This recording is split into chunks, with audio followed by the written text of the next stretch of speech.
नमस्कार मंडळी, स्वागत आहे आपल्या यूट्यूब चॅनलमध्ये। आज आपण एक वेगळा पदार्थ बनवतोय।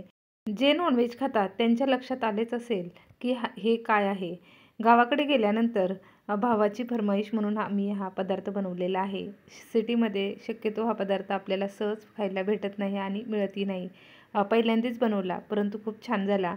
असेच जर चमचमीत तुम्हाला वजडीची रेसिपी बनवायची असेल तर व्हिडिओ शेवटपर्यंत पहा।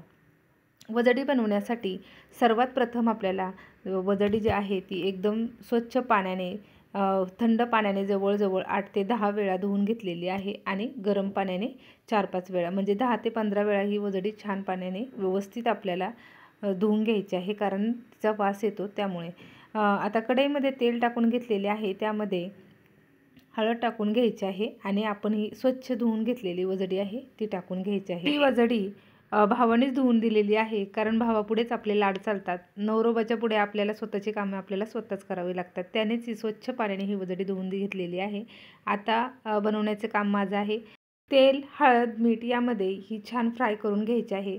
सुरुवातीला आम्ही ही कढईमध्ये टाकलेली होती, पण कढईमध्ये पटकन शिजत नाही, तर शक्यतो तुम्ही ही वजडी कुकरमध्ये शिजून घ्या। एक 4 ते 5 शिट्ट्यामध्ये ही वजडी छान शिजते। आम्ही कढईतून पुन्हा कुकरमध्ये टाकले, त्यामुळे तुम्ही टाकतानाच शिजायला टाकतानाच ही तुम्हाला कुकरमध्ये टाकून घ्यायची आहे।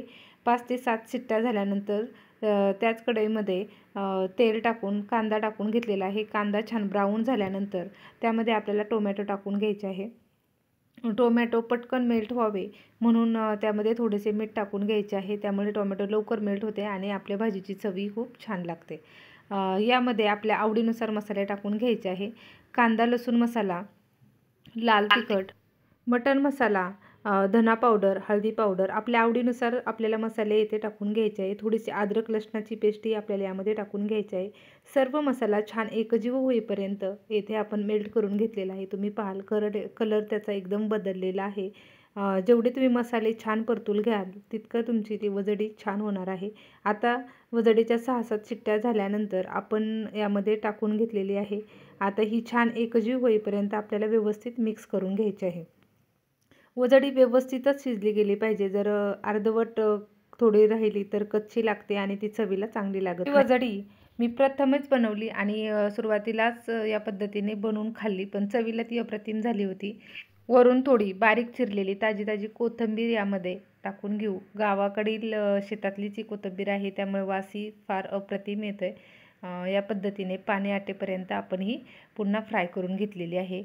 कलर तुम्ही पाहाल, जितकी दिसायला सुंदर झाली आहे तितकीच चवीला अप्रतिम। आणि ही वजडी तुम्ही भाकरीबरोबर किंवा भाताबरोबरही खाऊ शकता। धन्यवाद।